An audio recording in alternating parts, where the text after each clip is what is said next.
here I am in a study room, and this week has been absolutely crazy for me because I thought, just like this entire week, because I knew it was going to be super like front load heavy. I was going to try to front load my week, and I don't even honestly remember anything. I just remember being like super duper packed because I knew Friday I had a biochem test. Tomorrow I have a biochem test. So, and then I thought I had a presentation Thursday. I had stuff due Wednesday. And so my Monday and Tuesday were crazy. It's because I thought Tuesday I had to get all my test corrections done and this lab report done, like the draft of it done. And then it turns out that I didn't present on Thursday. I didn't. So I stayed up almost all night.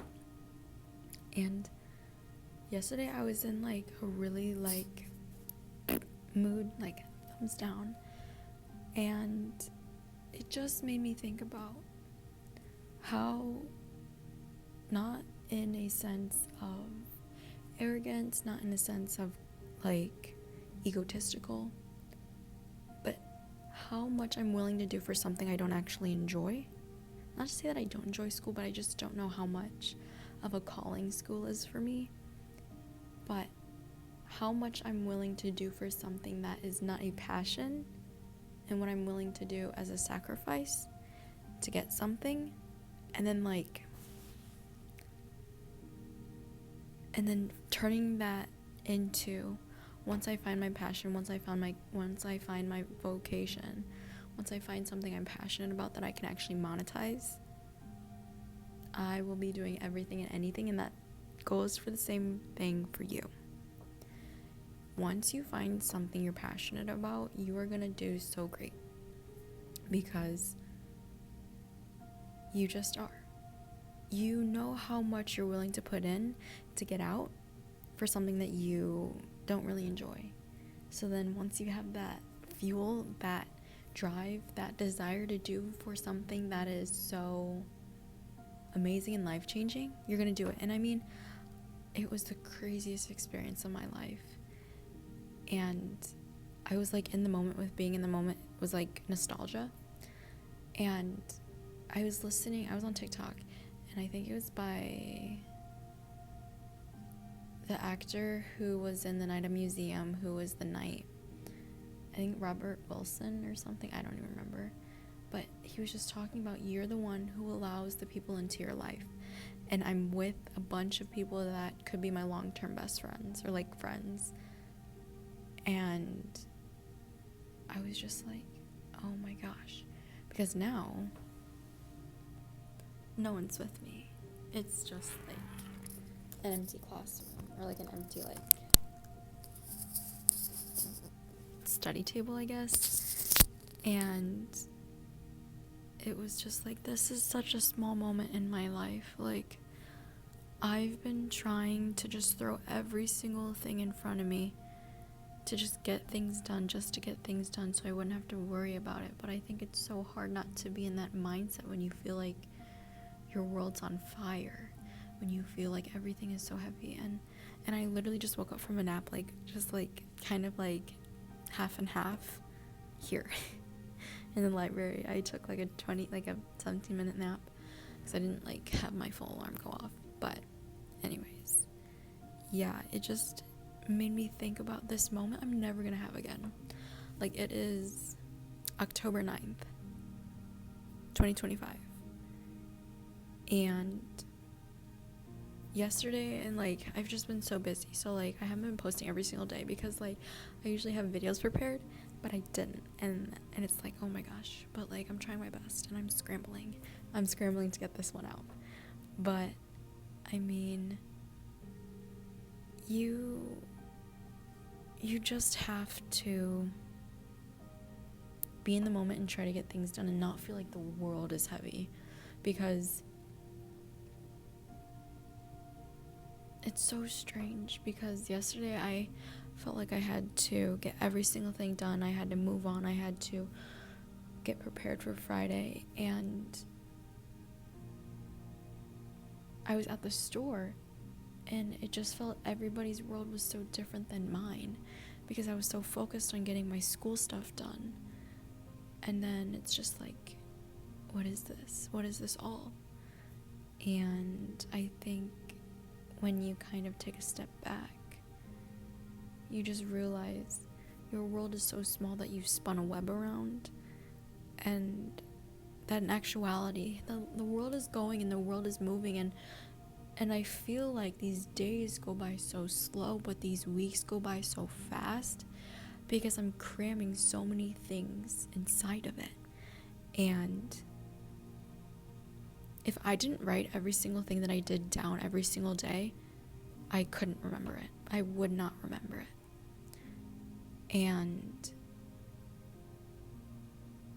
it's just mind-boggling what you're willing to do in an environment that you feel like you have to do and that you have to get done.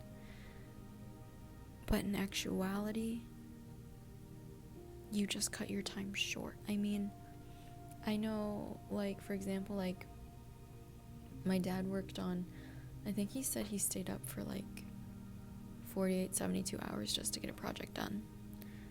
And he like worked in like a business setting for like years. And years went by so fast, and time went by so fast, because you fill your day with so many things, and so then you forget to actually live. And I think the thing that just makes me want to not pursue what's in front of me is because I'm not living. Sometimes I don't feel like I'm living. I feel like I'm just doing and surviving, because I'm in the mindset of completing things, of just getting things done because I have to get things done. And that's not the way I want to live. Because I literally felt all day yesterday like my heart was just pounding out of my chest because of how stressed I was. And I felt like I couldn't determine if I was getting chased by a bear or if it was just the cortisol running through my veins. And I think that when you mentally force yourself into that headspace, but you like don't get out of it, you don't end up getting out of it, your life just changes. And I think part of me is like poetry, art, the soft things about life, philosophy, ethics, philanthropy, anthropology, psychology, sociology, all those softer aspects of life makes me want to slow down. And I think I've had, in the past 20-ish years of life that I've experienced, I feel like I've lived so fast because I've been in the conditioning mindset to just get things done just to get the sake of them done, to move on to something else. And I'm tired of that. I had that all throughout high school. I had that all throughout the past couple of years in college, and I feel like I'm ready for a change. I'm ready to be different, and I'm ready for something else, because I know my world is something so much else than just school. And I think that's why I want to leave so bad. It's not that feeling that's like, yo, you need to leave, but it's I know this isn't what I want for the long term, because I feel like I'm just not living. I'm just doing, and I wish that life could be seen for so much more beautiful than it actually is. Like, I love the season of fall. Like, I'm so excited for fall, otoño. Like, fall in Spanish is otoño, I think. Anyways, or autumn. It just, seeing all the beautiful colors, seeing everything change, and seeing everything just be different, it just makes, I just love the month of October. Like, now looking back, I just love the month of October, because that's when things start to change. And I feel like you begin to change as seasons. Like, you as a person change, and that you're allowed to change, and that I feel like we as humans are so scared to change, and we are so scared to be other people than who we anticipated our individual self to be. But in actuality, we were always them. We just never allowed ourselves to be them, or to be them, or to just be ourselves. Because I think we have this idea of a perfect self, whether it's more of whatever, but we can become them. We are allowed to become them. We just don't allow ourselves to become them because we don't know what's gonna happen. We don't know what's there. It's uncomfortable, because I think honestly one of the things that I've been really trying to work on is like being more open, being like emotionally open, like not trying to bottle things up, and I think it's really made my perspective change in a sense of living, because sometimes I'm definitely a black and white person, all or nothing type of person, and a shut down, get things done type of person, to move my emotions away and just to get things done. But I look back and I see all the great things that I accomplished, but I'm not happy, I'm not fulfilled. I don't feel pride in that, because I had to basically just cancel out some of myself to get things done, and I don't think that's fair for yourself to do, and I don't think that you should have to do that just to get by. And I think sometimes if you're the type of person who doesn't have to do that, then great, I mean, more power to you. But sometimes I think when you feel like you have to, you aren't actually doing something that you were made to do.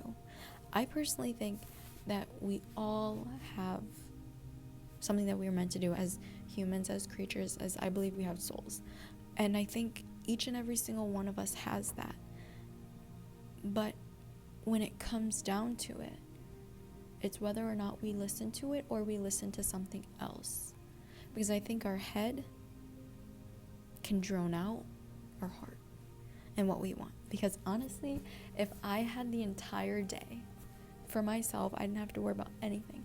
I would so probably get up, go to the pool, come back, eat a bussin' breakfast, and then probably like watch YouTube and paint, or go to Barnes & Noble.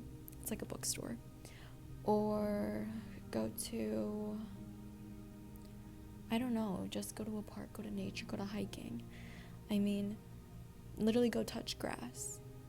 And I think we as people are so intertwined and just absolutely enveloped with society's norm of being on our phone and not being around ourselves, and not having the earth, like legit earth, not like societally earth, but like mother nature earth experience of life, because we just want to move so fast to get money, and that money. But money can buy so many things, but it can't buy your peace. I mean, it can buy some parts of your peace, but I think problems are going to show up eventually. Like, I say this and I'm thinking of, if somebody doesn't have a house, they get a house, but then they have to worry about buying or like paying off the house, paying the bills, upkeep, cleaning the house. Like, you know what I'm saying? Like those type of things. And I mean, like, not saying that money can't buy happiness, because it can in certain respects, but I don't think it can help you find inner peace. And I think that's something that you have to find within yourself, and self-discovery in nature, and traveling, and just experiencing life. When I mean traveling, not like abroad, you don't have to if that's not your thing, but I mean just being open to what Mother Nature has for you. And it's really just made me think about, if you can find that inner peace and you can find that non-distraction and being within yourself, then what can you accomplish? What can't you accomplish? And I just wish my younger self would have lived a little bit more. I wish that I would have slowed down a bit more, because literally I stayed up way past time on Tuesday to get stuff done. And then all of a sudden my teacher was like, yep, let's have that stuff due Friday at the end of the week. And I'm like, bro, are you kidding me? I spent all night Tuesday and I skipped morning practice and then went to afternoon to get this stuff done. And I'm like, and I wanted to be like, but honestly, it saved me a lot now. It genuinely did. Because I have the rest of the night to probably eat dinner real quick, study, go to my workout club, and then study the rest of the night. But, I mean, I think just that chunk just taught me that if I'm willing to do that just to finish up an assignment, what else am I willing to do? But at the same time, I think that putting that mental pressure on yourself isn't worth it, because living, working, actually enjoying life, I think, is what really does it. Because I feel like days make weeks and weeks make months and months make years. And I think for me, at least, September was probably one of the hardest months after June and July. June and July were butt kickers of months. I'm so glad I was able to get out of June and July. I loved every bit of it, but not every bit of it. But, I mean, just take the time, I feel like, to just experience life when you have it. And I think at the end of the day, you're going to want this time back. Because I wish I would have my time back. Like, this sounds bad, but I used to swim competitively for a year-round club. And I went, and I had to commute like an hour each way all throughout high school. Which meant I didn't have most evenings. I would swim like all that evening, come back really late, have to eat, have to do homework. And I probably went to bed about 11, 12, and then junior year, probably 1 or 2, and then get up at 6. And I just look back and I see how hard I worked, and part of me wishes I wouldn't have done that, and I would have just chilled. But it's like, I loved swimming like that. I loved seeing my friends. I loved commuting. I loved working hard for something that I wanted. But I feel like just deep down, like, I didn't really have a lot of home time. We would just travel all the time to practice and then back, and then eat dinner, and then shower, and then homework. And I never had any downtime. I did that 5-6 days a week. Sunday was like rest day, do homework day. And I repeated that for like 4 years. And I mean, college is nothing like that. It's to a different extent. But I just look back and I see how hard I worked. The first year, and then of college, and then like the couple of years. And I'm like, oh my gosh. Like, legit just crazy. And I think this year, after being in college for about a month now, a little bit over, like, I think this is the 7th week, because midterms are next week. I think we have like 19 weeks of like school with breaks. But I'm trying not to kill myself with this work, and to live and to try to be okay. And I don't know, I think you have to just live and have life experience and things to look back on, to reflect on, because you can't blame your younger self for doing some things, because that's what they wanted to do. And you can look back and you can just see how ambitious you were. And sometimes it is just like that. And I mean, at the end of the day, it's okay. And that you and I are just living and trying to figure it out. And you and I are doing a great job. So I want to leave you with this. Know that the right thing will come at the right time. Know that the right people will come into your life at the right time. And don't doubt. Try not to doubt, because you're going to be fine. And that you're going to take those learning lessons that you've learned, and you're going to implement them. And that you're going to be just fine. I promise. Food for thought.